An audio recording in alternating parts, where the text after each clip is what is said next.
बात कर लेते हैं धनु राशि वालों की। कैसी रहेगी नवंबर महीने में धनु राशि वालों की फाइनेंशियल कंडीशन। नवंबर में कब इनको लेन देन में सावधानी बरतनी है और कब ये आमदनी बढ़ाने में सफल रहेंगे, क्या कहता है नवंबर महीने का इनका इनकम ग्राफ, आइए जानते हैं।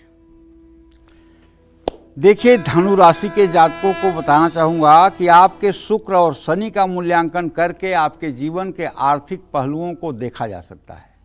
लेकिन नवंबर महीने की जहाँ तक बात है तो धनु राशि के जातकों को बताना चाहूँगा कि आपकी आर्थिक स्थिति संतुलित और अच्छी रहेगी। गुड न्यूज, शुक्र के कारण आपकी आमदनी बढ़ सकती है, लेकिन आपका सूझबूझ और खर्च पर नियंत्रण ही आपके लिए सहायक होगा।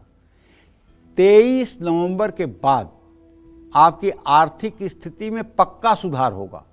26 नवंबर तक शुक्र आपकी राशि में ही, जो आपके लिए शुभकारी भी हैं।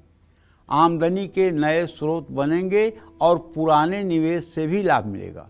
नौकरी पेशा लोगों की आमदनी बढ़ेगी, बोनस मिलने का भी योग बना हुआ है। कारोबार में नए ग्राहक बढ़ने से या नई डील मिलने से आय बढ़ेगी। खर्च आपके नियंत्रण में रहेंगे। बृहस्पति के कारण सही दिशा में ही खर्च होंगे। फिजूल खर्ची कम होने के कारण सेविंग्स भी होगी। बड़े निवेश करते समय बहुत सावधान रहें, अभी टालें।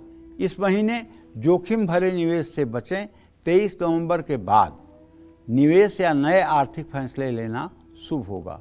किसी भी निवेश के पहले अनुभवी व्यक्ति की सलाह जरूर लेना चाहिए। अगर कोई अनुभवी व्यक्ति ना हो और आपको कोई काम करना है तो अगर आप स्त्री हैं तो अपने पति से, अगर आप पुरुष हैं तो अपने पत्नी से प्रसन्न मुद्रा में सलाह लीजिए, क्योंकि हमारे शास्त्रों में कहा गया है कि सलाह देते समय आपके पत्नी के शरीर में लक्ष्मी और सरस्वती का संयुक्त वास होता है। उस समय वो अपना लाभ, अपना हित देख करके आपको सुझाव नहीं देती हैं, बल्कि पूरे परिवार की व्यवस्था को ध्यान में देते हुए और आपके भविष्य को ध्यान में देते हुए वो आपको सुझाव देती हैं।